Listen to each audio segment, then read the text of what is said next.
டெல்லி தேர்தல் அனைத்து எதிர்க்கட்சிகளுக்கும் ஒரு பாடம் என திமுக அமைப்பு செயலாளர் RS பாரதி தெரிவித்துள்ளார். ஆம் ஆத்மி கட்சி தோல்வியடைந்ததற்கு காங்கிரஸே காரணம் என்றும் அவர் குற்றம் சாட்டியுள்ளார். புதிய தலைமுறைக்கு அவர் அளித்த பேட்டியை பேட்டி கருத்து பகுதியில் தற்போது பார்க்கலாம்.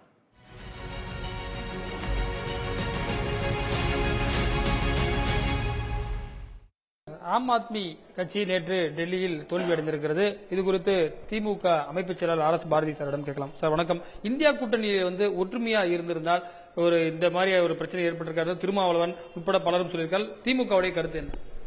எங்க துணை அதுல மாற்றமே கிடையாது. 22 இடங்களிலே ஆம் ஆத்மி தனியாக வெற்றி பெற்றிருக்கிறது. 16 இடங்களிலே அவர் தோற்றத்திற்கு காங்கிரஸ் பிடித்த ஓட்டு.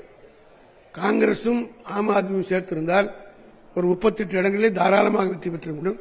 இந்த ரெண்டும் சேர்ந்து இருந்தாலே அதனுடைய இம்பாக்ட் ஜாஸ்தியாக இருந்திருக்கும். இன்னொரு 10 சீட் வந்திருக்கும். ஆக மிகப்பெரிய மெஜாரிட்டியில் அமைந்திருக்க முடியும். டெல்லி தேர்தல் அனைத்து எதிர்க்கட்சிக்கும் ஒரு பாடமாக அமைய வேண்டும். நீங்க கூட YMCA மீட்டிங்கை சுட்டிக்காட்டி சொன்னீங்க.